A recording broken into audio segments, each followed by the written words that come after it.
Welcome to Lighten Up, the Art of Living Clutter-Free, a podcast for people who are ready to clear the physical, the mental, and the emotional clutter that's been weighing them down. I'm Melanie Cohen, your host, coach, and guide. Each week, we talk about the clutter you can see and the clutter you can't. The stuff in your home, the noise in your head, the expectations, habits, and unmade decisions that quietly drain your energy. This isn't about perfection or minimalism. It's about creating space for what actually matters in this season of your life. Let's lighten up together, starting now. Hello and welcome back to another episode of Lighten Up, the Art of Living Clutter-Free, the podcast where we talk about all things clutter. I'm Melanie, your host, your guide, and your coach in removing that clutter. And today we have a special guest with us. So let's get her bio started. I have Jill Vroman, and Jill helps women who feel stuck, overwhelmed, and are generally feeling crummy gently reconnect with their health, energy, and sense of purpose. Life can feel overwhelming at times, pulling us in many different ways at once. It is quite easy to lose yourself along the way. As a holistic health and life coach for 25 years, specializing in Ayurveda, circadian sciences, and lifestyle change, Jill guides you in making small, supportive lifestyle and habit changes that create meaningful, lasting shifts.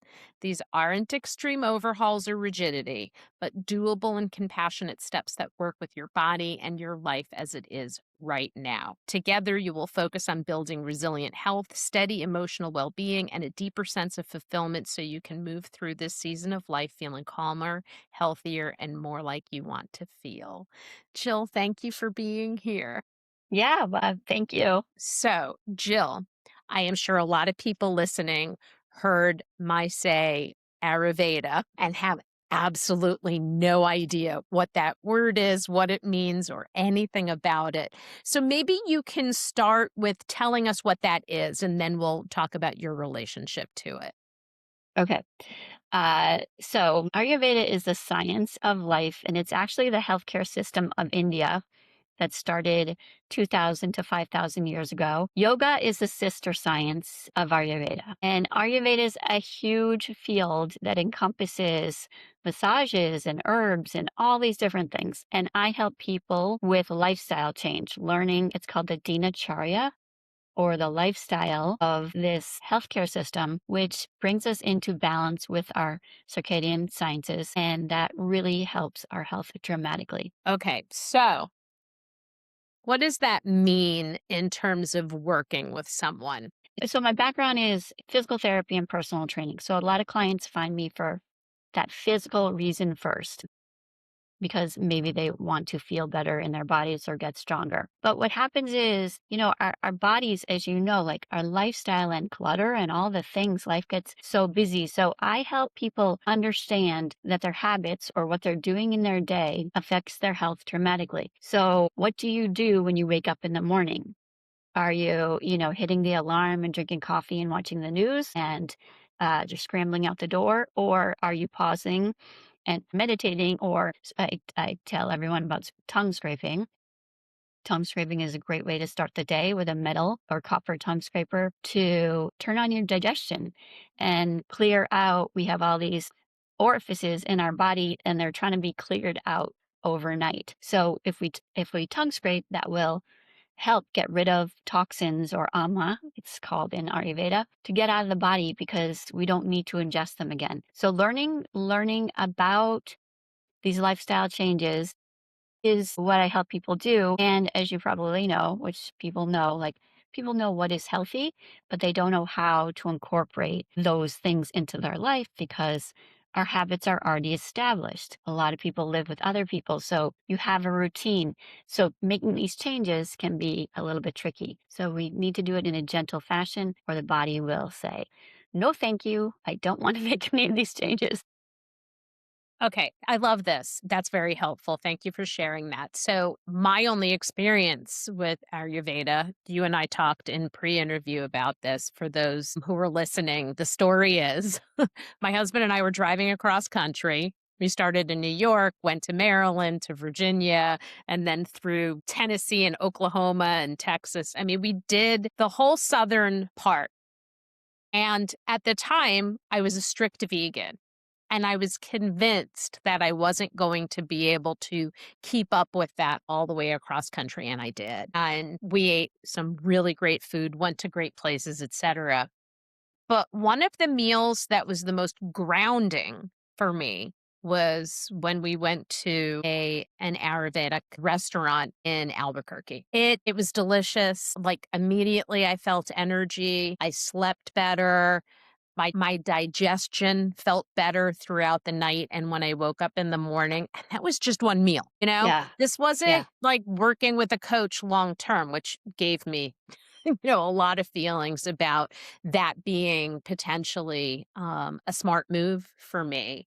So can you talk about how nutrition plays a role in this? Yeah, sure. So Ayurveda is all about digestion. They say the seed of your health is in your digestion. Ayurveda says you are what you digest. America says you are what you eat. So being able to digest food is crucial to our health, or we get toxins that build up and they start to create dis-ease or disease. Also, I tell people, we are all unique and individual. So you are very different than me and stages of life. So it's a unique one-on-one because no one is exactly the same. And we talked about this before as well. When you get hungry in the morning, Ayurveda says you should only eat when you are truly hungry. And people mistake hunger for other things, like when they desire food, but that is not true hunger. And that's okay. So, but we want to get educated on when we are truly hungry. So I coach people about waking up, scraping slowly. We want to make all changes slowly, just like we would do with a baby. Any drastic changes are going to backfire. But waking up, scraping your tongue, having some hot water or warm water before you have coffee, and then doing some gentle movement. Then ideally, when you get hungry, having a first meal of the day when you feel hungry. And they talk about a digestive fire. So this is the same as circadian sciences. Our digestion is strongest in the middle of the day. So between 10 and 2, we want to have a main meal. We want to have a substantial meal because we're going to be able to digest it well. And then as the day goes by, and often you'll hear women say, "Oh, I didn't have time to eat," or "I just had a salad," and that is going to interfere with lots of different things, including sleep. So, and then if people have 3 meals a day, because not everyone needs 3 meals a day, and some people could have more, but the last meal of the day, the earlier the better, and the lighter the better, because once the sun goes down, our digestive capacity is weakened. So it's much harder to digest food late or late at night. And then again, this comes down to habits and, your lifestyle. And if you have a partner, and people generally like to indulge at nighttime, go out to eat. So these rules aren't rigid, but they're lifestyle changes that I encourage people to do. And then pay attention to how you feel, because the barometer for your health is how you feel. If you're feeling better, like when you had that meal, you felt good. So paying attention, but definitely food and digestion are all a big part of Ayurveda. And that's what I help people with, as well as like movement and meditation, etc. So thank you for that. And I appreciate hearing that because I feel like I spent 20 years as a weight loss coach, and for 20 years, you have to eat first thing because it affects your metabolism. But I always knew that was BS, but I Yeah. communicated it. Yeah. And one of the reasons I really was, I don't know, not a fan of communicating you have to eat breakfast was that I'm not that person who's hungry in the morning. It Right. takes time. I'm not hungry until much later, and it could be anywhere between 10 and 2 is between 10 and 1. If it's 2 o'clock, I waited too long, and for sure I'm starving, and then I'm not going to eat in a way that best serves my body or my mind, Yeah. for that Yeah. matter.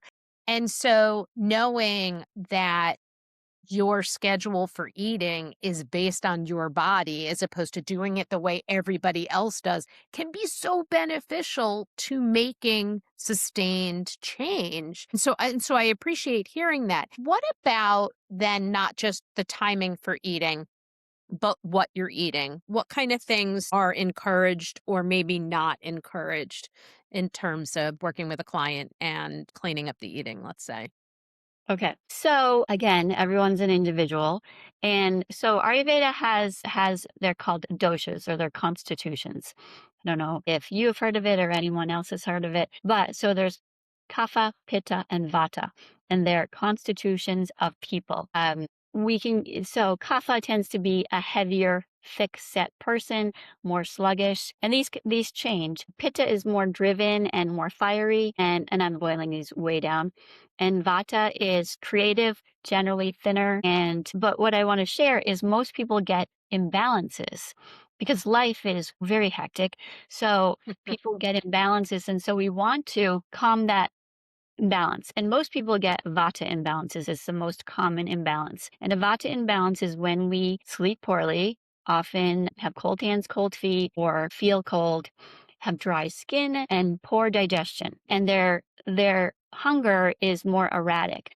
So we want to look at the person, we want to look at their constitution, we want to look at the imbalance. And there are a lot of different ways to just go. I recommend going to banyanbotanicals.com, and then you can do a little quiz, which not very many questions, and they'll give you a dosha quiz and they'll tell you what's most out of balance. That will illuminate a lot of information, and they'll also give you recommendations for certain oils and different things. But in general, Ayurveda recommends lots of plants, and they talk about how you eat and when you eat are more important than what you eat. So Mm. if people are eating and they might be eating a perfect something, but they're stressed out, or they're running, or they're rushing, or they're standing.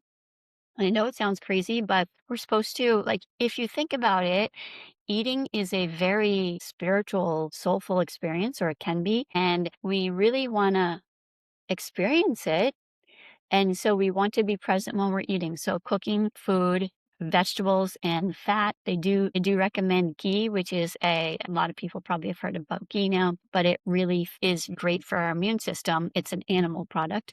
And lots of people who follow Ayurveda are vegetarian, but there's kind of, with vegetarianism, there's both sides. So do eat chicken and fish, but it's really a very plant-based diet, and I eat 3 times a day. And when I eat is when I'm hungry and I'm really listening to my digestive capacity at that time. They talk about, like, if you have a stomach here, like an open space, we want to eat when we're truly hungry, and then we want to be consuming our food. And if you think about this open space like a food processor, we want food, space, and then some room temperature water or warm water to create a paste that is easy to digest. And then when we finish eating, I tell people close the kitchen. We don't want to eat give it a little break, about 30 minutes for water too, because we don't want to reduce our digestive capacity with lots of liquid right after we've eaten. And then let that process take time. Like, close the factory, don't eat again. Sometimes people will feel hungry, but that's just usually the food dropping into the intestines. And so a lot of it is breaking habits, like snacking habits and eating without any rhyme or reason. Someone brought something to work and people just eat it. But really it's a huge part of our health. So we want to honor the way our body works, and that will help dramatically with any kind of digestive issues, and definitely sleep and stress. And if you think about it, like, we put babies on schedules, they are generally happy with the schedule. We are too. So yeah, but again, we can't do it in a rigid fashion, or that blows everything out the door. 100%. I am not a fan of the concepts of discipline and rigidity. They don't work, not for sustained change. So Right. you lead me to a question. Again, weight loss coach for over 20 years, and someone who had an eating disorder in high school. I was a competitive gymnast. I had a coach that was like, I often have a hard time talking about it because, they called all of us on the team fatty, piggy, hippo, etc., when we were in the best shape of our lives. And I had a coach who actually communicated to me that there was a girl on the team that would teach me how to throw up if that's what was necessary. which is like the adult in your life. I did not tell my parents until I was in my 30s. And why? And I knew it was wrong. I knew it was wrong, but I Yeah. didn't get kicked out of the gym. And so I was treated for an eating disorder. My parents thought I came up with it all on my own. They had no idea that it was actually encouraged by an adult I spent as much time with as I did, my own parents. Um, but so I think one of the things that comes up a lot in the weight loss industry or just health and wellness, and people wanting to lose weight is how many people say, but I don't know when I'm hungry. I think often it's because we're eating all day long. So we're not even Yeah. giving our body the opportunity to understand the difference between satiation and hunger. Or even and past satiation, how many of us eat until like we're full, which is not Right. satiation. That's beyond. How do you help someone better understand the body's signals of hunger and satisfaction? Okay. And I would agree. I agree completely that, well, most people aren't eating, do not even understand what hunger is and where you feel full. One of my clients, is very, very healthy. It's a very healthy meal. And he would bring a huge Tupperware to work. And I asked him, like, how do you know when you're done? And he says, when the Tupperware is empty. But it was a massive Tupperware with all these things. So he wasn't aware. So we want to look at like this measuring stick. We want to eat when we are truly hungry. And this does take time. I took the classes before I was a coach, then I became a coach. And I had to learn because most women are really or have been on diets for forever and obsessed with their weight and think that this certain weight will make them happy. And I was similar to you with I worked out super hard and I actually looked very fit, but I was not healthy, but I had youth and it looked good, but it wasn't health at all. And it was eating very rigid. One other thing I want to say is how you eat is how you're training your body to eat. So when I was in high school, dating myself, but I used to watch General Hospital when I came home from school at 3 o'clock. So I would come home and I would have a snack at that time. So when you eat the next day, your body is going to say, hey, Jill, hey, Melanie, it's time to eat again because you're training your body in that way. So I definitely believe in waking up in the morning, doing that whole bit, tongue scraping and we want to change everything gradually, but maybe 2 cups of water because can provoke a bowel movement. A lot of people have coffee to create that action, but that is sort of forcing the body, and we want to use our body's ability. We want to strengthen our own innate ability to digest food, have bowel movements and all the things. And then we want to wait until we're truly hungry. And we talk about, this hunger scale.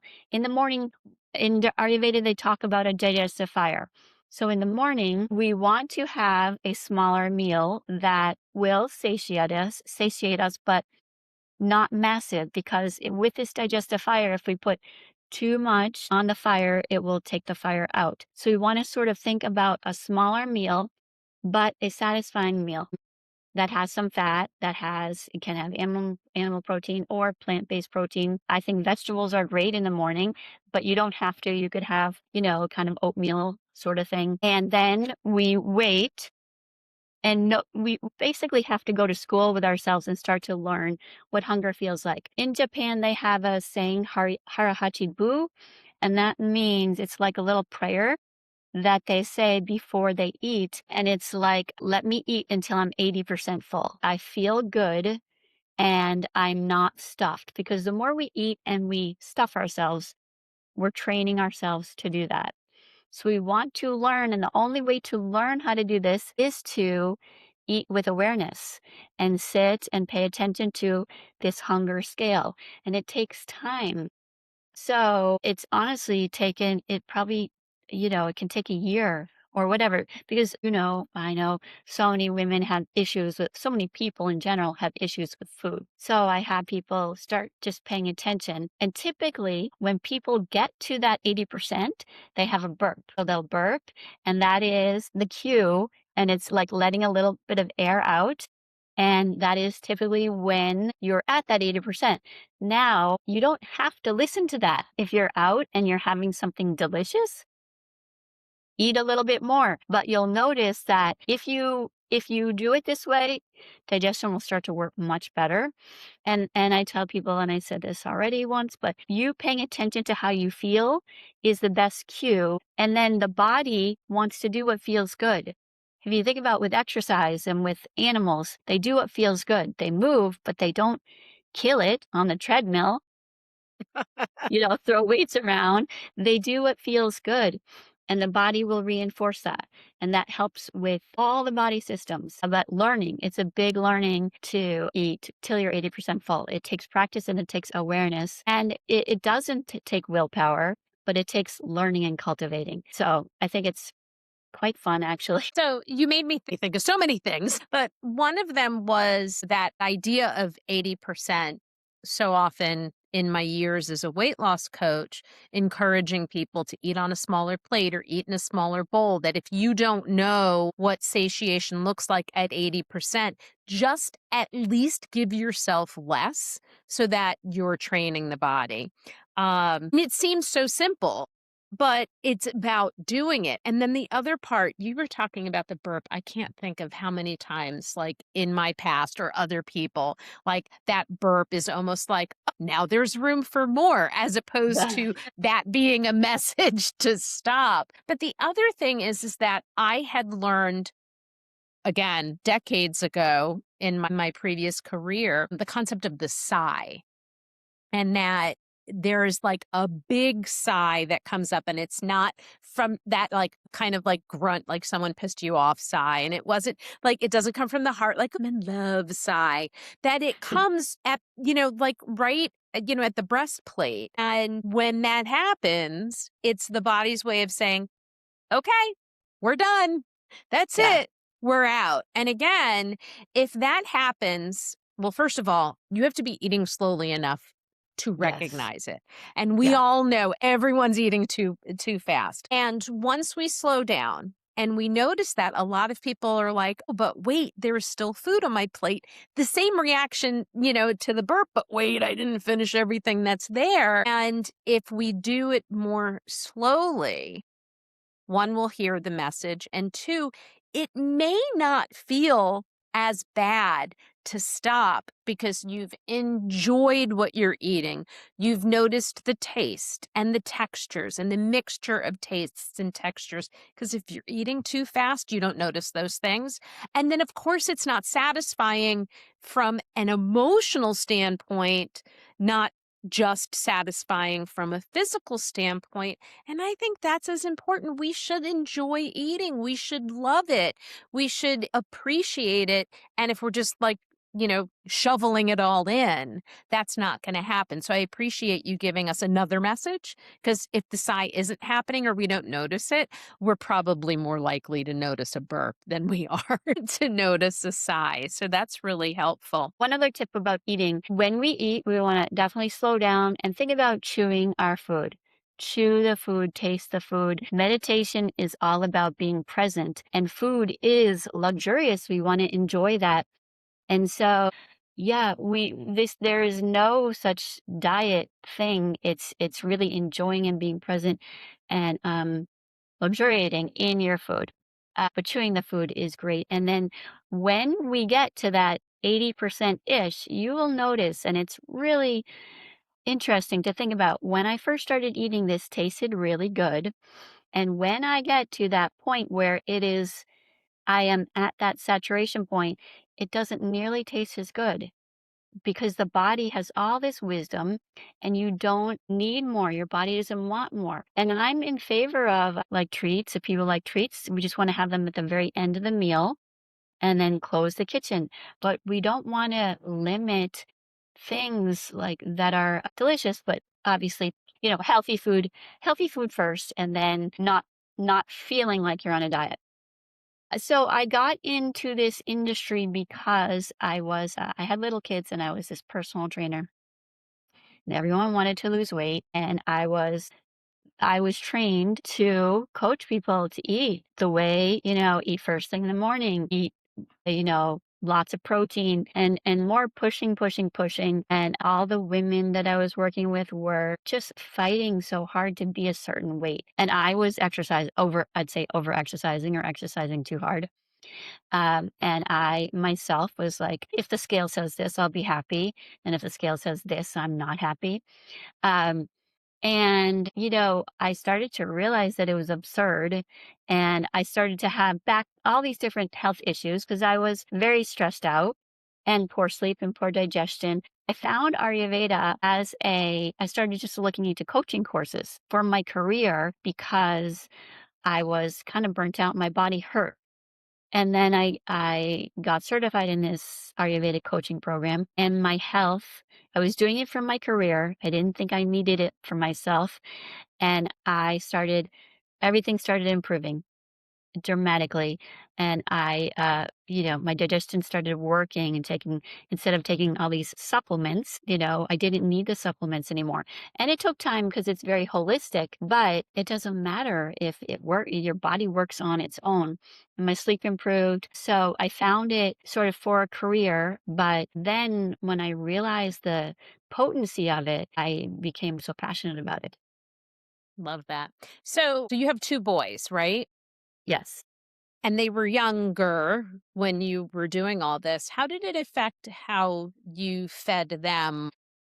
I guess the question is, how do you have a different relationship with your kids than your clients? Because so often we like want our kids to do the things that we know are Right. really good for them, but that doesn't mean that's what they want. So Right. give us a little. Yeah, no, I think that, well, I basically started coaching this 10 years ago. So my kids Mhm. were teenager-ish. Now they're 25 and 23, two boys that don't live at home. So I think they're very health-minded now, but back then they were not interested at all. But everyone does Tom's great and people are kind of healthy now. But what is it? Unsolicited advice is never welcome. Pushing people to do things that they don't want to do. I told my older son, I said, Ben, people pay me for this. And he's like, yeah, that's that's not what I'm doing. I don't want to coach, mom. I've been told not to coach, but it was a very, very long time ago. I mean, my kids are 29 and 27. And my 29-year-old, I think she was about 15. And I asked her, what did she want to have happen? And she like knew the way I asked the question meant that Yeah. I was like trying to coach her as Yeah. opposed to, I don't even know how I would word it any differently now because being a coach has been I think it's been in my DNA forever, but only in my actual work DNA for the last 24 years or so. So I appreciate knowing that. What's something that you would want people to know that maybe we didn't get to yet? Okay.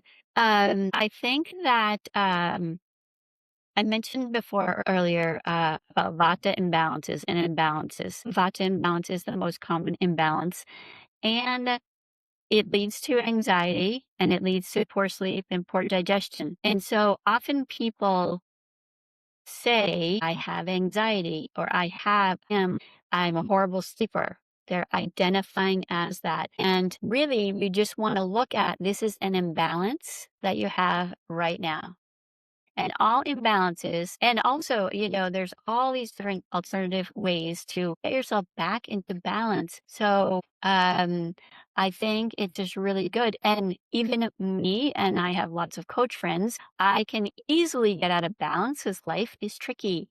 Life is tricky. It's never like everything's perfect now because of whatever. So we want to look at that. You just probably, if something is off, depending on how long it's been off, we can look at the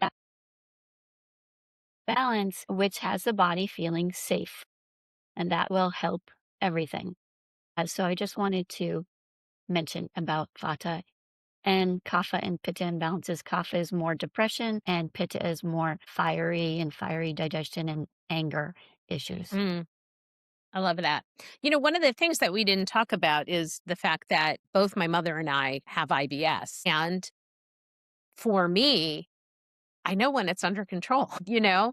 I mean, it Yeah. doesn't mean that everything works perfectly because I mean, what's perfect? But when I'm eating right, I'm moving, I'm drinking water, I'm sleeping well, all the things that affect stress, because it's the stress that affects my IBS. If I'm doing all of those things, I feel like a pretty normal human being, you know? So, what I really mean by that is that my body sends me the messages. Yeah. If I'm not actively paying attention, whether it's I'm not actively paying attention because it's heightened levels of stress or like the holidays, like falling out of a good, healthy eating pattern, that they're so connected.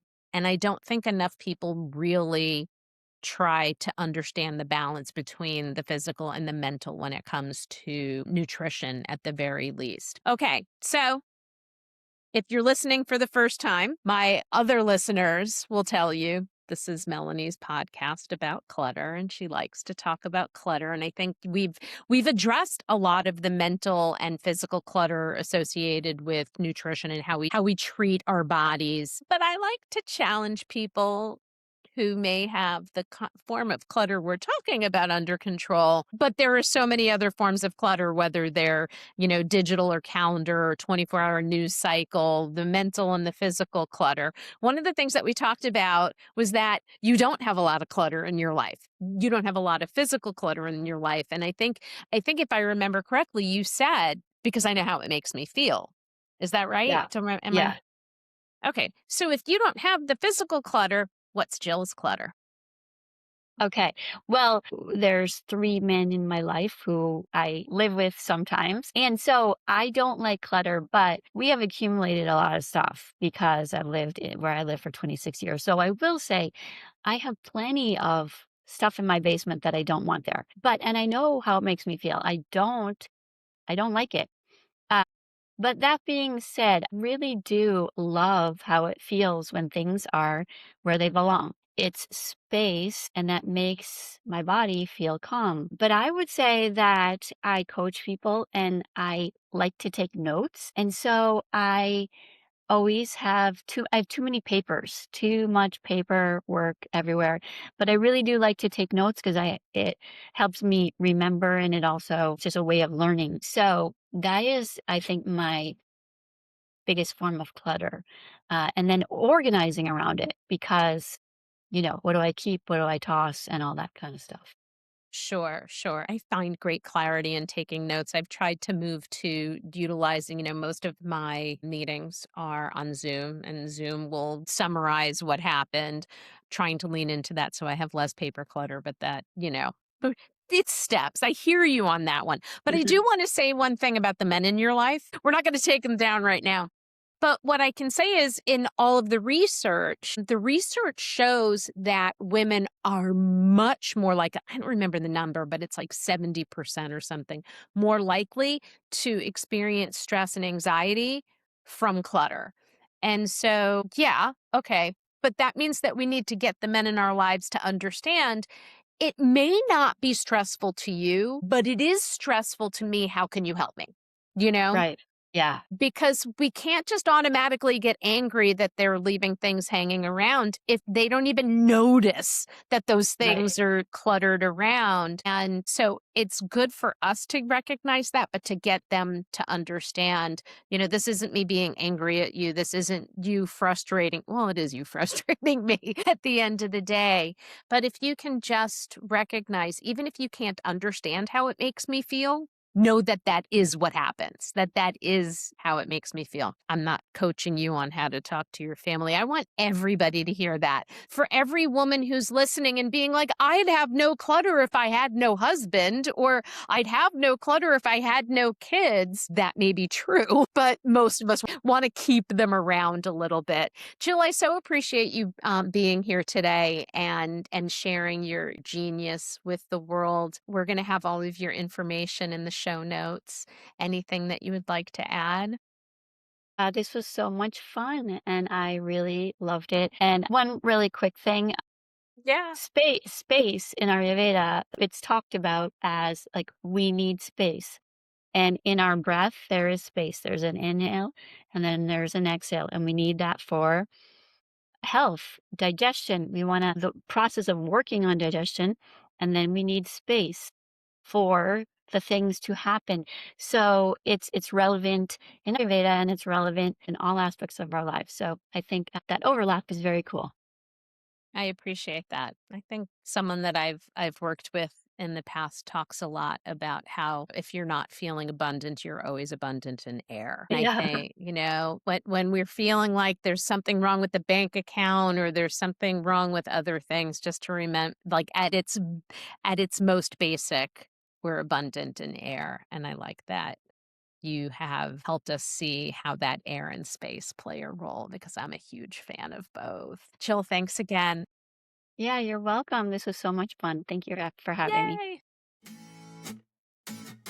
Thank you for listening to Lighten Up the Art of Living Clutter-Free. If this episode resonated, please subscribe, leave a review, and share it with someone who could use just a little bit of lightness. If you're ready for deeper support, you can work with me one-on-one or join my Lighten Up Clutter-Free Mindset Group program. You can find all the details at my website, thoughtfullycoaching.com. Until next time, progress over perfection. Messy action is better than no action at all. So let's lighten up.